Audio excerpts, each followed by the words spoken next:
ತಲಪಾಡಿಯಲ್ಲಿ 100 help ಡೆಸ್ಕ್ಗಳು ಕಾರ್ಯಾಚರಿಸಲು ಆರಂಭಿಸಿದೆ. ರಾಷ್ಟ್ರೀಯ ಹೆದ್ದಾರಿಗಳಾಗಿರುವ 66, 47, 48ಗಳ ಮೂಲಕ ಕೇರಳೀಯ ಮೂಲದ ವ್ಯಕ್ತಿಗಳು ಊರಿಗೆ ಮರಳುವ ಸಾಧ್ಯತೆಗಳಿದ್ದು, ಅವರ ಆರೋಗ್ಯ ತಪಾಸಣೆ ಸಹಿತ ಸೌಲಭ್ಯಗಳಿಗಾಗಿ ಹೆಲ್ಪ್ ಡೆಸ್ಕ್ ಕಾರ್ಯಾಚರಿಸಲು ಸಜ್ಜಾಗಿದೆ.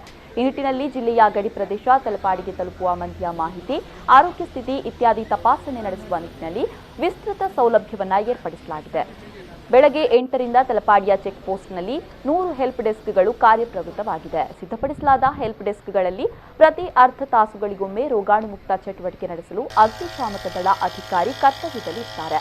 ರೋಗಲಕ್ಷಣ ಹೊಂದಿರುವವರನ್ನ ಆಸ್ಪತ್ರೆಗೆ ತಲುಪಿಸಲು ಜಿಲ್ಲೆಯಲ್ಲಿ ಲಭ್ಯವಿರುವ ಸರ್ಕಾರಿ ಖಾಸಗಿ ವಲಯಗಳ ಆಂಬ್ಯುಲೆನ್ಸ್ಗಳ ಮಾಹಿತಿ ಪಟ್ಟಿ ಸಿದ್ಧಪಡಿಸಿ ತುರ್ತು ಸೇವೆಗೆ ಬಳಸುವವರನ್ನ ಹೊರತುಪಡಿಸಿ ಇತರ ಆಂಬ್ಯುಲೆನ್ಸ್ಗಳನ್ನು ಹೆಲ್ಪ್ ಡೆಸ್ಕ್ಗಳ ಬಳಿ ಸಜ್ಜುಗೊಳಿಸಲಾಗಿದೆ.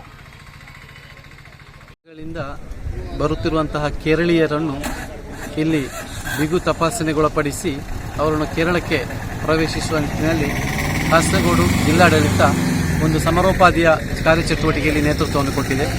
ಸುಮಾರು 50ರಷ್ಟು ಆಂಬ್ಯುಲೆನ್ಸ್ಗಳನ್ನು ಇಲ್ಲಿ ತಂದಿರಿಸಲಾಗಿದೆ. ಅನ್ಯ ರಾಜ್ಯಗಳಲ್ಲಿ ಹೋಗಿ ಬಾಕಿಯಾಗಿರುವಂತಹ ಕೇರಳೀಯರನ್ನು ಕರೆದುತಂದು ಅವರನ್ನು ಇಲ್ಲಿ ಆರೋಗ್ಯ ತಪಾಸಣೆ ಮಾಡಿ ಬಳಿಕ ಅವರನ್ನು ಹೋಮ್ ಕ್ವಾರಂಟೈನ್ ಮತ್ತು ಡಿಪಾರ್ಟ್ಮೆಂಟಲ್ ಕ್ವಾರಂಟೈನ್ಗೆ ಒಳಪಡಿಸುವಂಥ ಪ್ರಕ್ರಿಯೆಗೆ ಈ ಒಂದು ತಲಪಾಡಿ ಗಡಿ ಭಾಗದಲ್ಲಿ ಇವತ್ತು ಚಾಲನೆ ದೊರೆತಿದೆ. ಕಾಸರಗೋಡು ಜಿಲ್ಲಾಧಿಕಾರಿ ಸಜಿತ್ ಬಾಬುರವರ ಸಮಕ್ಷಮದಲ್ಲಿ ಈ ಒಂದು ಕಾರ್ಯಚಟುವಟಿಕೆಗಳು ನಡೀತಾ ಇದೆ. ಬರುವಂಥ ಎಲ್ಲ ಕೇರಳೀಯರನ್ನು ಅಂದರೆ ಇವತ್ತಿನಿಂದ ಕೇರಳ ನಾರ್ಕದ ಮೂಲಕ ನೋಂದಾಯಿತಗೊಂಡಿರುವಂತಹ ಎಲ್ಲ ಕೇರಳೀಯರು ಭಾರತ ದೇಶದ ವಿವಿಧ ರಾಜ್ಯಗಳಲ್ಲಿರುವಂತಹ ಕೇರಳೀಯರು ತಲಪಾಡಿ ದಾಟಿ ಈ ಗಡಿ ದಾಟಿ ಬರುವವರನ್ನು ಆ ತಲಪಾಡಿ ಗಡಿಯಲ್ಲಿ ಬಿಗು ತಪಾಸಣೆಗೊಳಪಡಿಸುವಂಥ ಒಂದು ಪ್ರಕ್ರಿಯೆಯಾಗಿದೆ. ಈಗಾಗಲೇ ಸುಮಾರು 100ಕ್ಕೂ ಮಿಕ್ಕಿ ಜನ ಕೇರಳವನ್ನು ಪ್ರವೇಶಿಸಿದ್ರು. ಇನ್ನೂ ಕೂಡ സുമാർ 40,000 ಮಂದಿ ഈ ಒಂದು നോർക്കದಲ್ಲಿ കർണാടകದಿಂದ നോന്ദാവണೆ ಮಾಡಿದ್ದಾರೆ.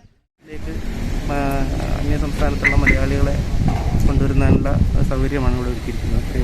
60 കൗണ്ടറുകൾ സെറ്റ് ചെയ്തിട്ടുണ്ട്. 60 കൗണ്ടറുകളിൽ 20 ടീച്ചർമാർ വീതമാണ് ഇവിടെ ഉള്ളത്. അവരുടെ മേൽനോട്ടത്തിനായി വില്ലേജ് ഓഫീസർമാരെയും അതേപോലെ തഹസിൽദാർമാരെയൊക്കെ ചുമതലപ്പെടുത്തിയിട്ടുണ്ട്.